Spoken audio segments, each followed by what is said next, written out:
Não existe. Eles surgiram de forma isolada. Não existe um vínculo, uma relação de parentesco entre eles. E o mais importante, observa que ao longo do tempo, eles permanecem iguais, ó. Eles são imutáveis. E é por isso que a gente trabalha com essa ideia do fixismo, tá? Essa ideia de permanecer exatamente igual ao longo do tempo. Show? Que é exatamente o oposto do que vai defender a evolução. A evolução, né, vai defender que todos os seres vivos, de alguma forma, estão relacionados, tá? Que todos os seres vivos, de alguma forma, eles têm algum grau, que pode ser maior ou menor, de parentesco. E que todos os seres vivos são capazes de se modificar ao longo do tempo. Beleza? E aí é onde eu já queria parar com vocês. Porque eu não quero que vocês tenham uma ideia de evolução como se fosse um Pokémon. Uma ideia de que evoluir é mudar para melhor. Que quando você evoluir, que quando uma determinada espécie evoluir, ela necessariamente melhora. Isso é uma ideia muito comum, não só ali pela aquela ideia do Pokémon, do evoluir, de melhorar, mas também pela nossa própria fala, né? A gente usa assim coloquialmente. Então, assim, é muito comum a gente falar assim, poxa, fulano com os anos evoluiu, né, menina? E aí você quer dizer que aquela pessoa melhorou, mas não é isso. Quem acredita em evolução, acredita que todos os seres vivos têm algum grau de parentesco, tá? E que eles se modificam ao longo do tempo. Essas modificações, elas podem ser boas, sim, elas podem ser positivas, mas elas também podem ser negativas, deletérias, ou até mesmo neutras. Elas podem ser boas, elas podem favorecer a sobrevivência daquela espécie, mas elas também podem ser deletérias, elas também podem prejudicar a sobrevivência daquela espécie, ou até neutras, elas podem não afetar em nada a sobrevivência daquele grupo na natureza. A gente vai falar um pouquinho mais sobre isso, tá? Na aula da semana que vem, sobre essas modificações boas, deletérias ou neutras. Mas eu preciso muito que vocês saiam com essa ideia bem construída na cabeça de vocês. Evoluir não é mudar para melhor. Não é. Evolução é a capacidade que os seres vivos têm de se modificar ao longo do tempo. Essas modificações, às vezes, elas são boas, são positivas, impactam, de fato, positivamente na sobrevivência. Mas, às vezes, elas são neutras, elas não afetam em nada a capacidade de sobreviver. Às vezes, elas são deletérias, às vezes, elas prejudicam a sobrevivência. E aí, na semana que vem, a gente vai falar muito sobre como o meio seleciona essas mudanças, tá bom? Mas eu preciso que vocês tenham isso muito claro na cabeça de vocês para não cair em pegadinha.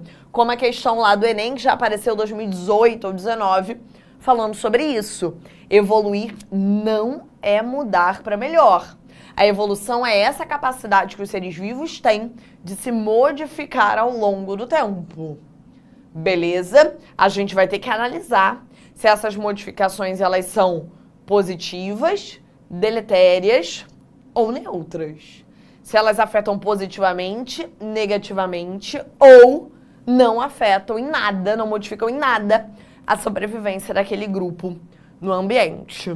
Beleza? Então a ideia da diferença do fixismo para o evolucionismo? Então, fixismo, essa ideia, lembra do nome, gente, fixismo. Essa ideia de que os seres vivos, eles não vão ter ali um grau de parentesco. Essa ideia de que os seres vivos, eles não vão estar relacionados. Que um grupo não tem nenhuma relação com o outro. Lembra desse gráfico, ó. Um grupo não tem relação, eles não estão conectados. Não existe relação entre eles. E o mais importante, ao longo do tempo, eles não se modificam. Então, os seres vivos, eles permanecem exatamente iguais, desde o momento em que eles surgem até o momento atual. Enquanto a evolução vai acreditar que todos os seres vivos têm algum grau de parentesco, às vezes mais próximo, às vezes mais afastado, mas que todos os seres vivos estão de alguma forma relacionados. E o mais importante, que eles são capazes de se modificar ao longo do tempo. Gente, vocês podem, qualquer um pode acreditar em qualquer uma das duas vertentes, tá? O objetivo dessa aula não é te convencer sobre nada. Longe de mim ter esse papel. Então você pode acreditar no fixismo, você pode acreditar no evolucionismo. Não tem problema nenhum, gente, nenhum. Agora, por que a evolução a gente fala que é uma teoria? Por que de fato, quando o vestibular for cobrar, lá na prova de biologia, ele vai cobrar sobre o evolucionismo? Porque o evolucionismo, ele vai ter uma série de evidências científicas que corroboram ele, que corroboram as suas ideias. Então eu vou te mostrar hoje, agora, as evidências científicas que corroboram com essa ideia de que todos os seres vivos de alguma forma estão relacionados, têm algum grau de parentesco e de que todos os seres vivos podem se modificar ao longo do tempo. Entendeu? Então aqui a gente acaba focando no evolucionismo, independente do que a gente vai acreditar ou não, só por conta das evidências científicas. O vestibular, ele vai cobrar na prova de biologia o que é baseado ali na ciência. O que a ciência tem evidências para mostrar que de fato aconteceu. E aí, no caso, a gente vai ver agora, exatamente na aula de hoje, as evidências científicas. Para ser uma teoria, tem que estar comprovado cientificamente. Tem que ter evidências científicas que corroborem aquela ideia. E nesse caso, a gente tem para o evolucionismo, beleza? Então é por isso que a evolução é o que vai ser cobrado ali na prova de biologia. Vamos dar uma olhadinha nessas evidências científicas, tá? Vamos dar uma olhadinha em quais são as evidências que corroboram essa ideia da evolução. Pegou a ideia, gente? Lembra disso, tá? Pra gente conseguir entender o que a gente vai ver a partir de agora. Eu vou te mostrar evidências que corroboram com a ideia da evolução. Ou seja, que todos os seres vivos têm algum grau de parentesco e que todos os seres vivos são capazes de se modificar ao longo do tempo.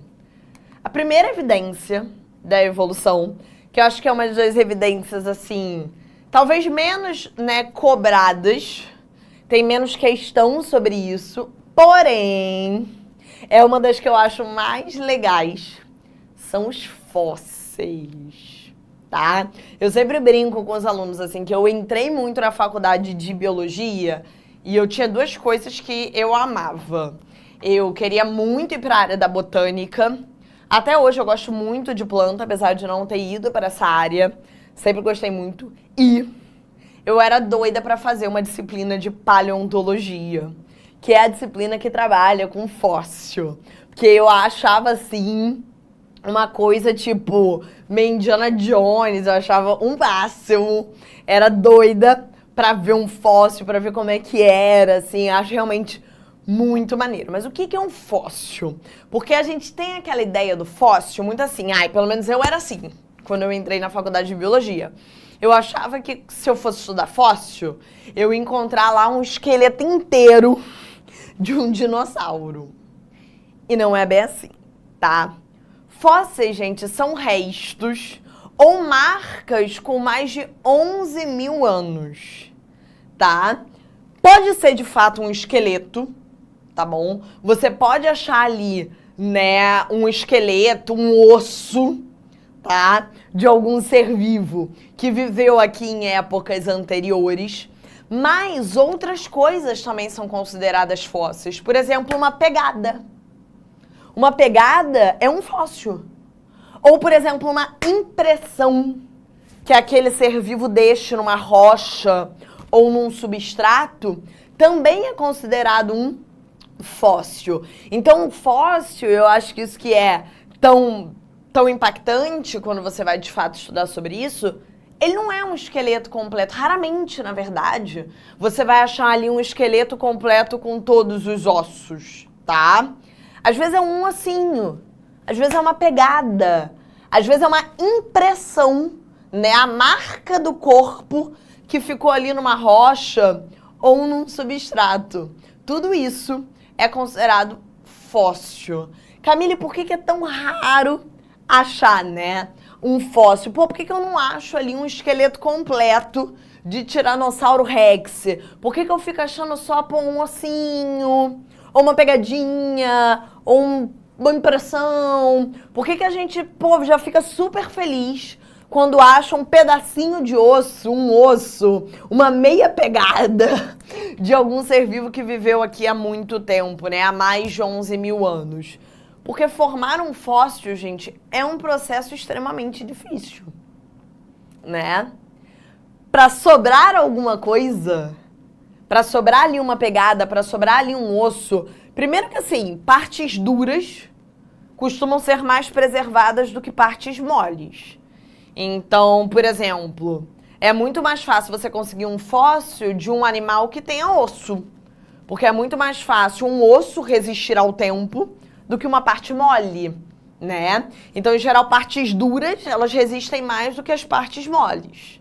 Então, animais que são invertebrados, por exemplo, vai ser muito mais difícil de você encontrar um pedaço do corpo deles. Em geral, você vai encontrar mais uma impressão mesmo daquele animal em um substrato. Segundo, que para aquilo ali existir, para aquilo ali ficar preservado, você não pode ter, por exemplo, uma série de fatores externos atuando. Então, por exemplo, não pode ter ação de decompositor. Porque se aquela estrutura for totalmente decomposta, não vai sobrar nada. Não pode ter, por exemplo, muita oxidação. Porque se aquela estrutura for danificada, for oxidada, não vai sobrar nada. Então é muito difícil, de fato, de você conseguir preservar alguma parte, ou alguma impressão, ou alguma pegada por tanto tempo, né? Você precisa de condições ambientais perfeitas para aquilo ali durar mais de 11 mil anos. Mas quando a gente encontra, gente, um fóssil, é muito incrível. Porque a gente consegue perceber que os seres vivos que já viveram aqui no planeta não são iguais aos seres vivos atuais.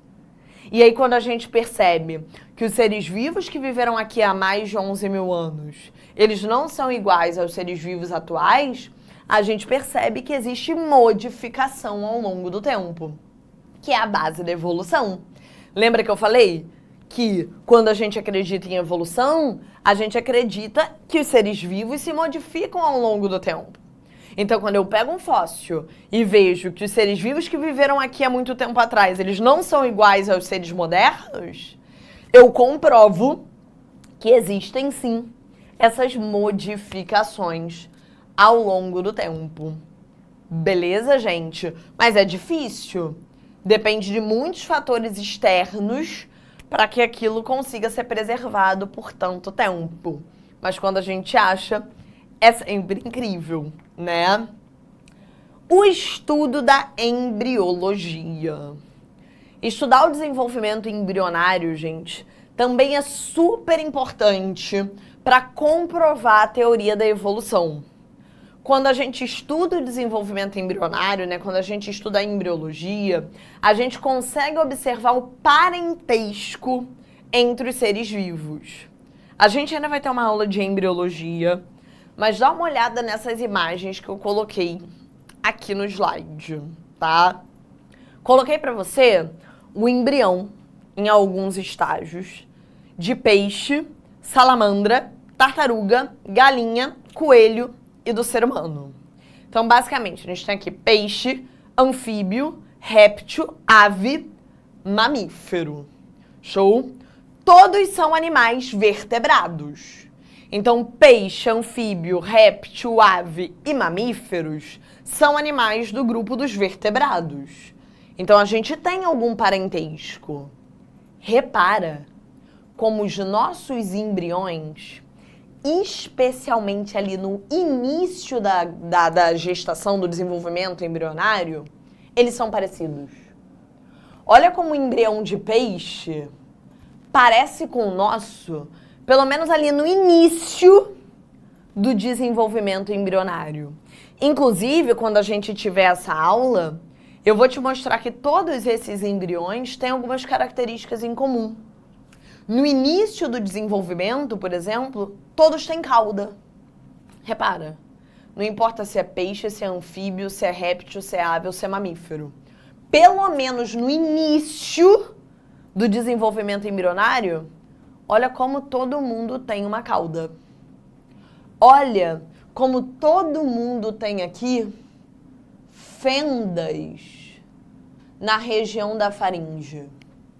No peixe, por exemplo, essas fendas vão formar as brânquias. Na gente, elas vão fechar, porque depois vão surgir os pulmões. Mas repara como no início a gente tem eles também. Conseguem perceber? Então isso mostra um parentesco. Agora, olha o que é mais interessante. Quanto mais próximo for o parentesco, por mais tempo é parecido.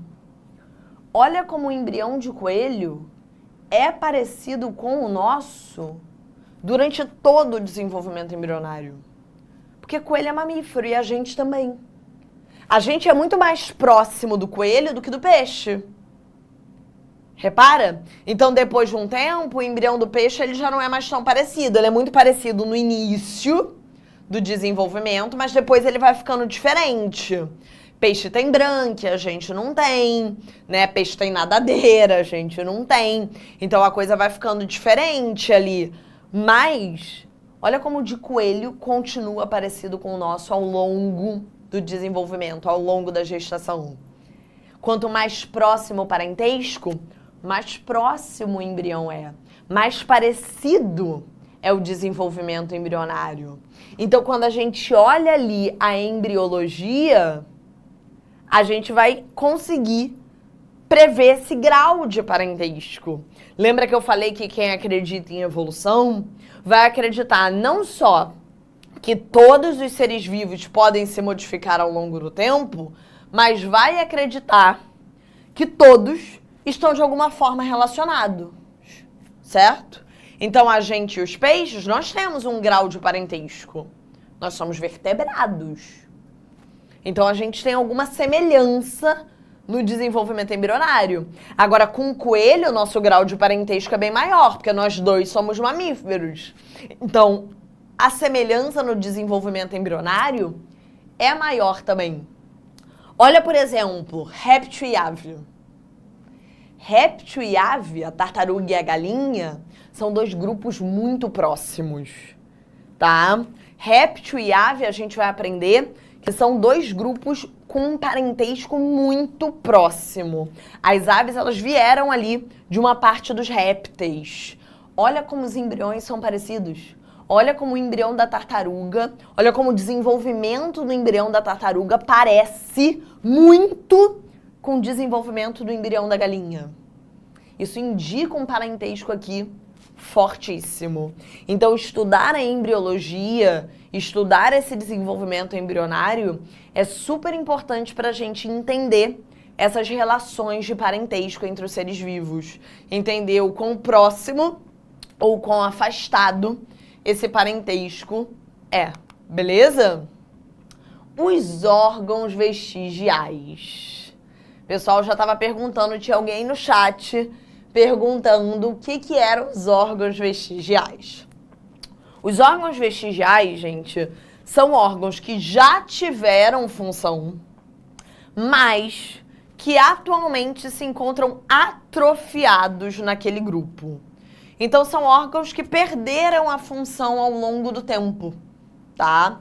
Isso é super importante, porque quando a gente repara que esses órgãos existem, a gente consegue ver que os seres vivos eles se modificam ao longo do tempo. Então, se determinados órgãos perderam a função, ficaram atrofiados, significa que aquele grupo mudou ao longo do tempo. E eu coloquei aqui 3 exemplos mais famosos no vestibular, tá? O primeiro, o bendito apêndice. Com certeza alguém aí do chat já teve a praga do apêndice. O apêndice, coitado do apêndice, né? O apêndice, um trecho ali, um órgão que já foi super importante para a digestão, por exemplo, da celulose, né? Quando a gente olha, por exemplo, essa região nos herbívoros, essa é uma região onde estão, por exemplo, bactérias que ajudam na digestão da celulose. Na gente, é um órgão atrofiado. O ser humano não aproveita a celulose das plantas. A gente digere um outro açúcar, que é o amido. A gente não precisa digerir a celulose. A gente aproveita o amido dos vegetais. Então, o apêndice perdeu totalmente a função no nosso corpo. Hoje em dia, o coitado acaba tendo uma função, que é inflamar, que é a bendita apendicite, que é quando o apêndice inflama, e aí é perigosíssimo. Normalmente corre para o hospital para tirar o apêndice, né? E tudo bem tirar o apêndice, porque ele é atrofiado, ele não tem função, você sobrevive sem ele.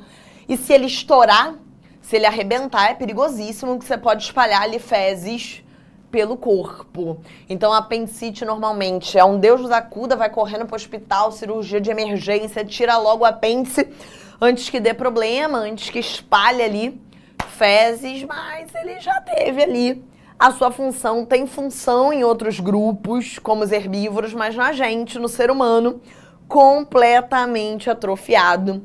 Vai estar ali dando apendicite, graças a Deus eu nunca tive, não sei se alguém teve aí já, né, se já teve que operar, mas dá pra viver sem problema nenhum, você não vai sentir, ó, Roberta já tirou, tá, o apêndice, vai viver bem, vai tirar ele, não vai sentir nenhuma falta. Mas isso mostra, né, gente, como a gente mudou ao longo do tempo. A gente não precisa mais dele, porque a gente aproveita o amido e não a celulose. O siso. O bendito dente siso. Ficou muito famoso aí esses dias, né? Muitas reportagens, vocês devem ter visto o caso da menina que acabou falecendo depois aí de uma cirurgia da retirada, né, do siso. Enfim, o dente siso, o bendito do siso, é um dente que já teve espaço na nossa boca, tá, gente? Já foi um dente importante, tem muito a ver ali com rasgar os alimentos, principalmente cru, né? Principalmente a carne crua. Mas, ao longo do tempo, a nossa espécie foi mudando, a nossa arcada dentária, o espaço que a gente tem pro dente, aqui a mandíbula, foi diminuindo. A gente, hoje em dia, come os alimentos cozidos, a gente tem também auxílio de aparato, né, de faca, do garfo. Então, esse dente foi meio que perdendo a função e o espaço. Em geral, as pessoas não têm nem espaço para eles nascerem. É um dente que fica super lá atrás, é super difícil de escovar também, tá? Ele fica meio apertado ali, fica muito lá atrás na boca, então é difícil de fazer a higiene. Muitas vezes ele não tem nem espaço para nascer e quando nasce acaba não tendo muita função, porque a gente não tem mais hoje esse corte da carne crua. Então é um dente que, em geral, as pessoas tiram, tá?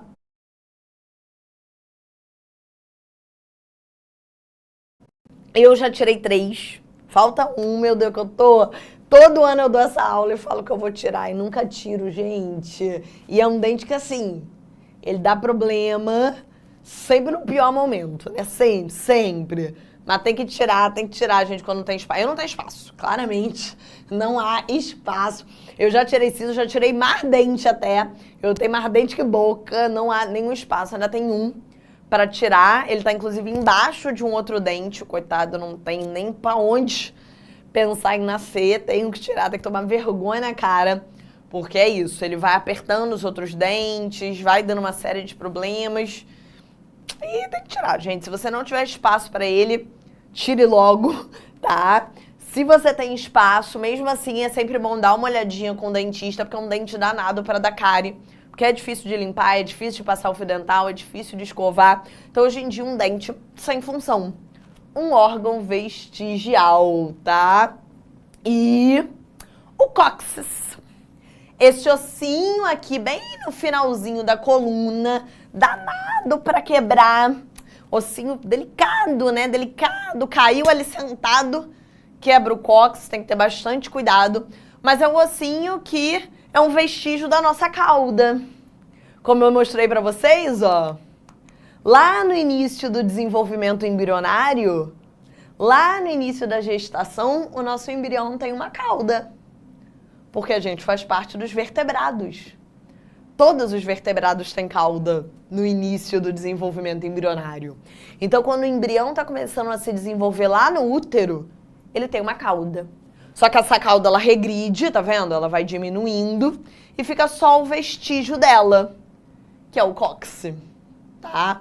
Bem bonitinho aqui, indicando ali o vestígio da cauda. Então, olhar esses órgãos vestigiais, né? Olhar esses órgãos que perderam a função ao longo do tempo, é super importante para perceber como a nossa espécie ou outras espécies mudaram ao longo do tempo. E por isso eles perderam a função, né? Então, mais uma evidência da evolução. Show de bola, gente?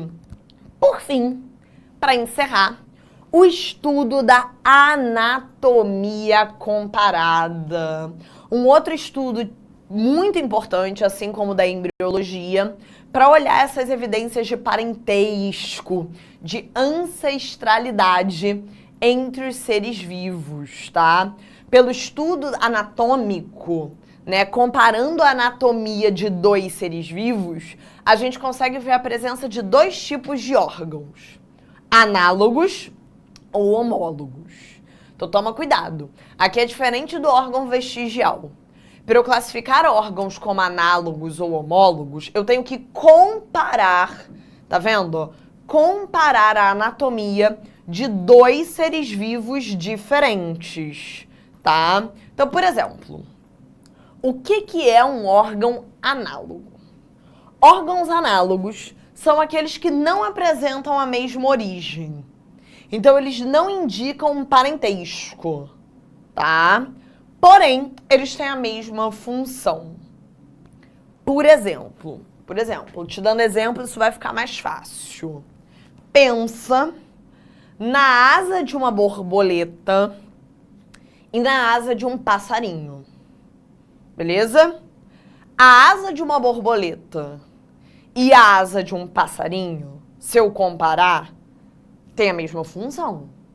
A função de qualquer asa é voar. Mas tem a mesma origem embrionária? A asa da borboleta, ela é igual? Ela tem a mesma estrutura anatômica que a asa de um passarinho? Não, gente. O passarinho é uma ave. A ave, como a gente acabou de ver, é um vertebrado. A asa de um passarinho tem osso. Olha isso aqui. É um osso. Olha aqui os ossos. Tem pena. É o grupo dos vertebrados. Isso aqui tem osso, tem estrutura óssea. A asa de uma borboleta, a borboleta é um inseto. Ela é um invertebrado. É feita de quitina, de carboidrato. Não tem osso aqui. Percebe? Tem a mesma função, que é voar. Mas a estrutura anatômica é completamente diferente. Porque não tem a mesma origem embrionária. Não existe aqui um parentesco próximo. Então, são órgãos análogos. Percebe como é mais fácil pelo exemplo? Vou te dar outro exemplo.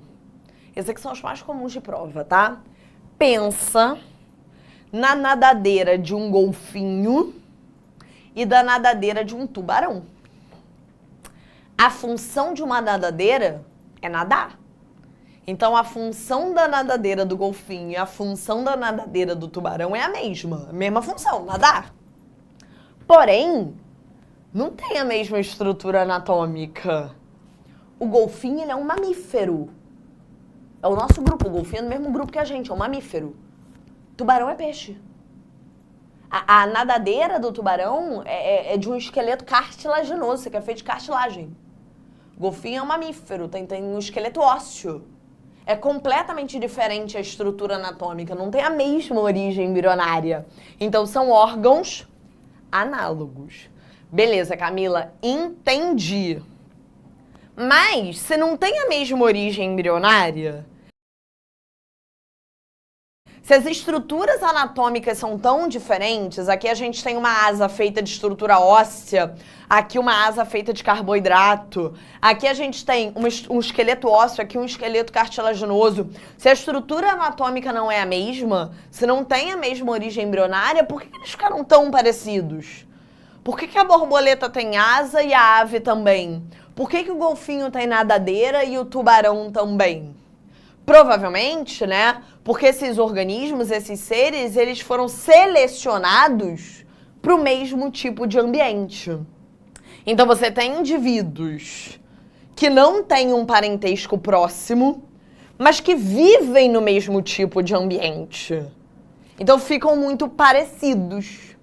Esse processo é o que a gente chama de convergência adaptativa. Tem o contrário também, né, gente? Existem os órgãos homólogos, que são órgãos que não necessariamente têm a mesma função. Pode ter, pode não ter, mas tem a mesma origem embrionária. Então, a estrutura anatômica é muito parecida. Dá uma olhada aqui nesses exemplos. Botei aqui um braço de ser humano, a pata de um gato, a nadadeira de um golfinho e a asa de um morcego. Todos somos mamíferos. Ser humano, gato, golfinho, morcego, todos somos mamíferos. A gente tem um parentesco muito próximo, nós estamos no mesmo grupo. Todos nós somos mamíferos. Olha, gente, como a estrutura anatômica é parecida. A asa do morcego, ela serve para voar. A nadadeira do golfinho serve para nadar. A função não tem nada a ver com a outra. Mas olha como é a mesma estrutura anatômica. São os mesmos ossos. Inclusive está na mesma cor para você perceber, ó, que são os mesmos ossos. Os ossos que formam a nadadeira do golfinho são os mesmos que formam a asa ali do morcego. É a mesma estrutura anatômica, que é a mesma origem embrionária. Nós todos somos mamíferos. Pode ter função diferente, uma é para voar, outra é para nadar. Mas são órgãos homólogos, beleza? Muito doido ver isso, né? Os ossos aqui do nosso braço e os ossos da asa do morcego. Função completamente diferente, mas olha como é a mesma estrutura anatômica, né? Olha como é a mesma origem embrionária. A gente é mamífero, eles também. Órgãos homólogos, beleza? Camila, mas se é a mesma estrutura anatômica, se é a mesma origem embrionária, por que na gente virou um braço e neles virou uma asa, né? Porque a gente vive em ambientes muito diferentes. Então, a gente tinha um mesmo ancestral comum, sem dúvida, mas grupos foram ocupar locais distintos. Então, a gente tem indivíduos com um parentesco muito próximo, mas que ocupam locais diferentes.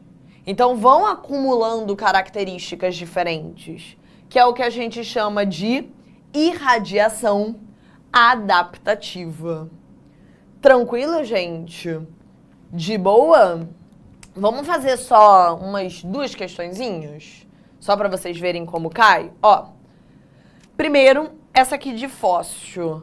Vou pular o textinho dela, porque não vai ajudar muito. Tá falando sobre um fóssil, a Luzia, que é o fóssil humano mais antigo do Brasil. Beleza, e tem 2 questões a partir daí, tá? Sobre o fóssil, pode-se afirmar que é resto ou vestígio deixado por um ser no período contemporâneo? Não, gente. O fóssil é um resto ou um vestígio de um ser que viveu há mais de 11 mil anos. Não é do período contemporâneo, tá? Letra B. Serve para informar sobre a existência de seres muito diferentes do que existem no presente. Sim. Quando eu acho um fóssil, eu vejo que a galera que viveu lá atrás aqui no planeta não é igual aos seres vivos que eu tenho atualmente. Só olhando as outras alternativas. A fossilização é um processo que não demanda muitos anos, pois na maioria das vezes os organismos mortos se decompõem pela ação de micro-organismos. Primeiro que um fóssil tem que ter mais de 11 mil anos. Segundo que se ele for decomposto, não vai sobrar nada e aí não vai ter fóssil. D. Os processos de fossilização são independentes das condições ambientais, pois naturalmente são preservadas as partes moles e duras de um organismo. Depende muito da condição do ambiente. Em geral, as partes que são preservadas são as partes duras, tipo osso, porque é mais difícil delas serem decompostas. Letra E. A fossilização consiste em uma evidência evolutiva, pois indica que os seres vivos se modificam ao longo do tempo, sempre em busca de melhorar as características da sua espécie? Evolução é mudar para melhor? Não. Não. A letra E tá errada. Pode ser uma mudança positiva, mas pode ser neutra ou até mesmo deletéria. A melhor opção realmente é a letra B.